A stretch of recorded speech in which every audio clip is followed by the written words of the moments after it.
গত রমজান মাসে আমরা ভালোই আইন শৃঙ্খলা রক্ষায় ভালো কাজ আমরা করতে পেরেছিলাম। হঠাৎ করে ঈদের আগের দিন যখন ছুটিতে সবাই ঢাকার বাইরে চলে যায়, ঠিক সেই মুহূর্তে ঈদের আগের দিন 10টায় আপনারা জানেন, আমরা অনেক নিউজ করেছিলেন যে মধুবতী ব্যাংকের যে এটিএম বুথের কর্তব্যরত সিকিউরিটি গার্ড তাকে অজ্ঞাতনামা আসামিরা নৃশংসভাবে কুপিয়ে হত্যা করে তারা চলে যায়। এবং ঘটনাটা যখন জাতীয় ইলেকট্রনিক এবং প্রিন্ট মিডিয়া ফলোভাবে প্রচারিত হয়েছিল এবং উক্ত মামলার মূল ঘটনা উদ্ঘাটনের জন্য তদন্ত শুরু করে আমরা এইগুলি তথ্য প্রযুক্তি, সিসিটিভি ফুটেজ, আসামির ব্যবহৃত মোবাইল, পোশাক, পরিচয়, বিভিন্ন তথ্য আমরা বিচার বিশ্লেষণ করে এটা আমরা তারপর তার সম্পর্কে আমরা খোঁজখবর পাই, তাকে আমরা গ্রেপ্তার করেছি। এবং ওই যে দ্বিতীয় আসামি তার ডাকাত তাকে মেরে এটিএম যে ভেঙ্গে যে টাকাটা নিবে সেটা সে স্বাধীন বাংলার সুপার মার্কেট হইতে হাতুড়ি, তারপরে শাবল এগুলি ক্রয় করেন এবং ফুটপাত হতে বাংলাদেশ ক্রিকেট দলের জার্সি ক্রয় করেন।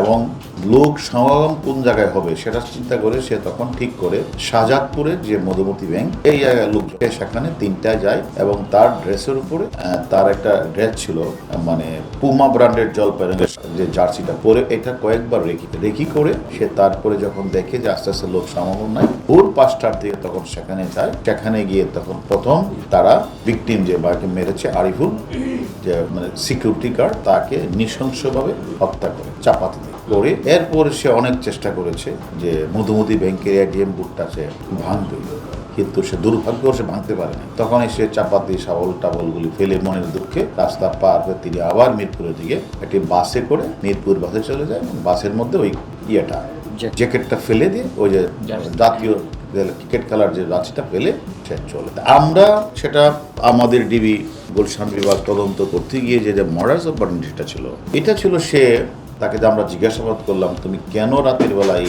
তখন সে বলল যে 10 থেকে 12 বছর যাবৎ সে বিভিন্ন অফিসে বাসাবাড়িতে আসবাবপত্র পরিবহন আনা নেওয়ার কাজ করত, কিন্তু এতে তার পোষায় না। তারপর তার এক বন্ধু তাকে বুদ্ধি দিল তুই বিভিন্ন জায়গায় ইট, বালু, রড এগুলি সরবরাহ কর, এতে তো টাকা আসবে।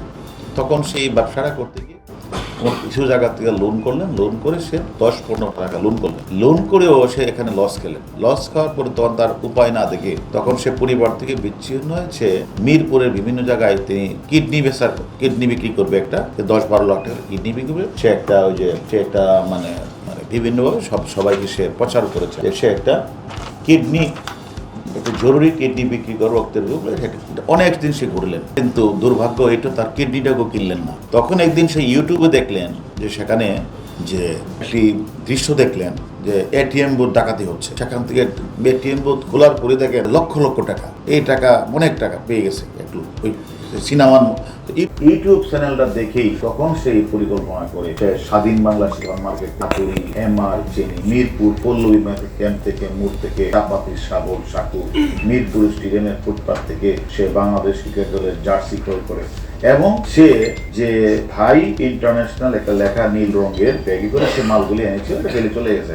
এবং সে যেদিন ডাকাতি করাকালীন সময় উনি যে পুমা ব্র্যান্ডের জলপাই রঙের যে শার্টটা পরিধান করেছিল, যে প্যান্টটা পরিধান করেছিল, তাকে 4 দিন পরে যখন আমরা গ্রেপ্তার করলাম তার ওই শার্টটা ওই প্যান্টেই এবং সে একদম সবকিছুই সে স্বীকার করেছে। এবং আমরা মনে করি এটা একটা এটিএম বুথ লুট করার উদ্দেশ্যে যে অত্যন্ত প্রাথমিক কায়দায় নির্মমভাবে এই সিকিউরিটি গার্ডকে সে হত্যা করেছে। তার নাম, তার বয়স 60-এর কাছাকাছি হবে, হাসান মাহমুদ, এবং সে এটা হত্যা স্বীকার করেছে। এবং আমি মনে করি এই ঘটনাটার যে আলামতগুলি ক্রিকেট খেলার জার্সি থেকে শুরু করে যা সে ইউজ করেছিল আমরা সবকিছুই উদ্ধার করেছি এবং সে রিমান্ডের সবকিছু স্বীকার করেছে। অনেক তথ্য প্রমাণ আপনারা দিতে পারবেন এবং আমরা দ্রুতই আমরা এটা চার্জশিট করব।